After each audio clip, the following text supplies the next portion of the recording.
Qu'est-ce qu'une notation scientifique et à quoi ça sert?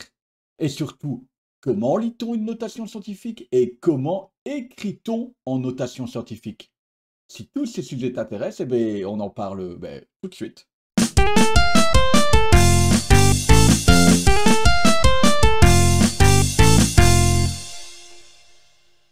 Bonjour les petits matheux, bonjour les grands matheux, bonjour les non-matheux, bienvenue dans cette nouvelle série consacrée à la préparation du CE1D.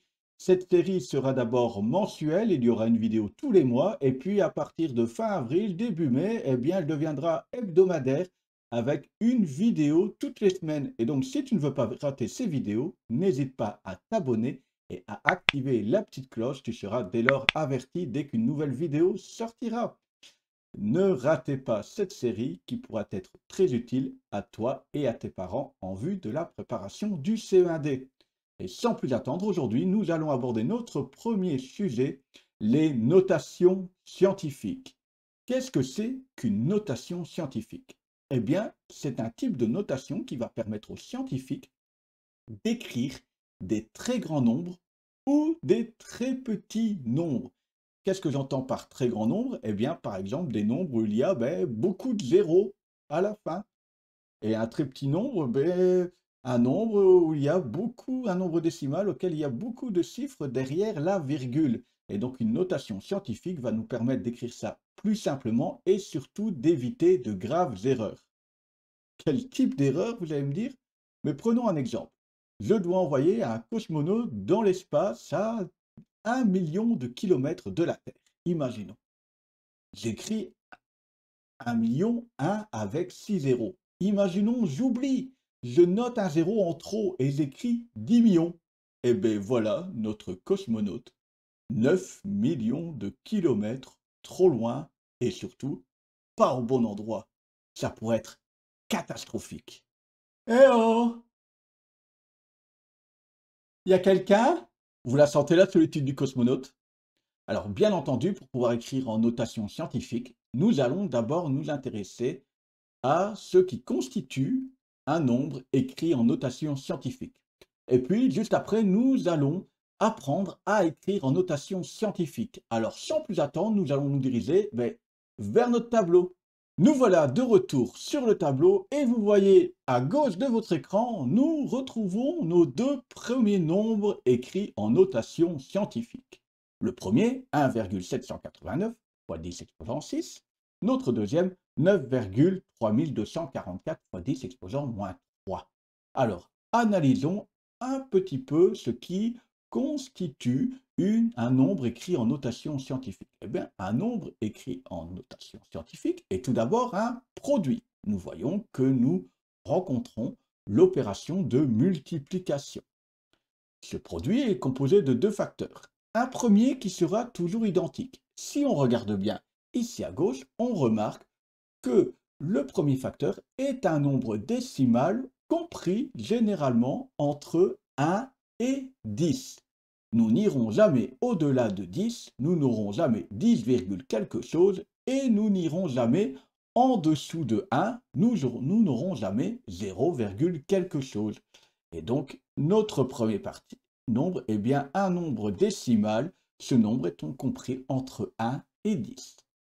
Le deuxième facteur de notre multiplication, eh bien, nous remarquons que c'est une puissance de 10, que l'exposant soit positif ou que l'exposant soit négatif.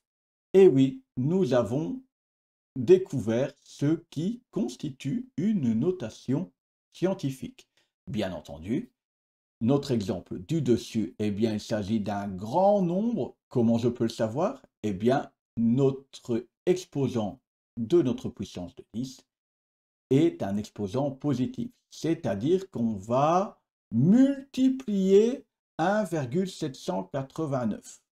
Dans le cas du dessous, je sais que ce sera un petit nombre parce que l'exposant négatif de notre puissance de 10 va faire que nous allons diviser le nombre, le premier facteur qui se trouve juste en face de cette puissance de 10. Comment ça fonctionne? Eh bien, regarde. 10 exposant 6, normalement, tu as vu avec ton professeur que 10 exposant 6, c'était équivalent à 1 million. 1 avec 6 zéros. Ça correspond à l'exposant.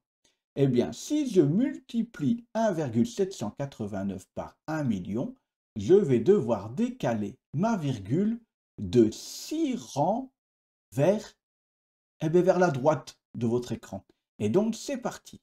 6 fois, donc 1, 2, 3, j'arrive au bout de mon nombre et je dois encore reculer de 3 rangs, c'est-à-dire que je vais rajouter 3 zéros.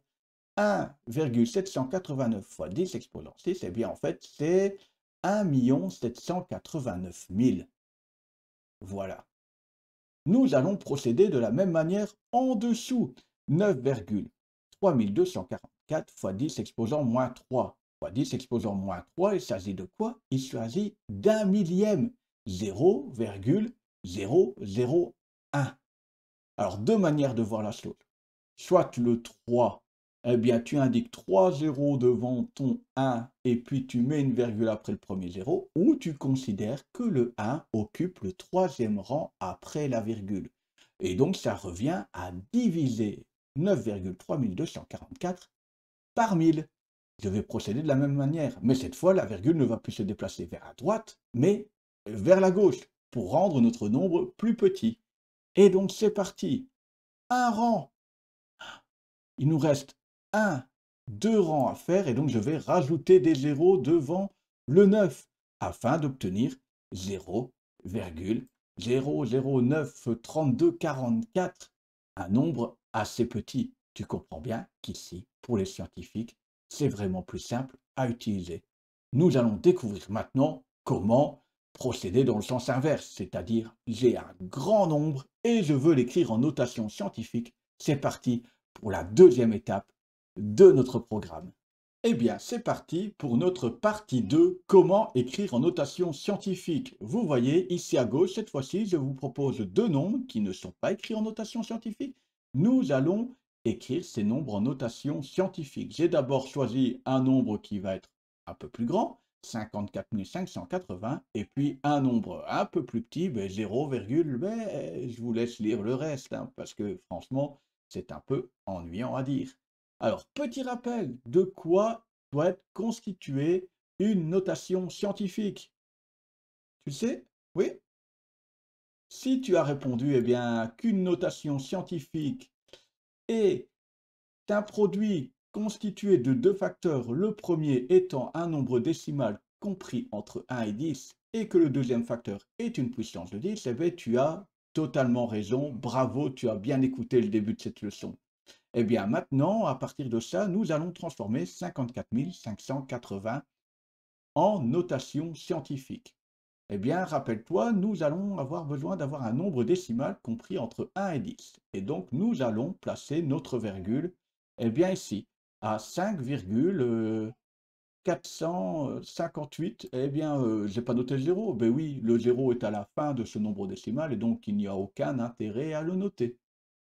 Et puis, fois, et nous allons devoir choisir notre puissance de 10 afin que 5,458 soit égal finalement à 54 580 grâce à cette multiplication. Eh bien, nous allons compter de combien de rangs la virgule va se déplacer ici vers la droite.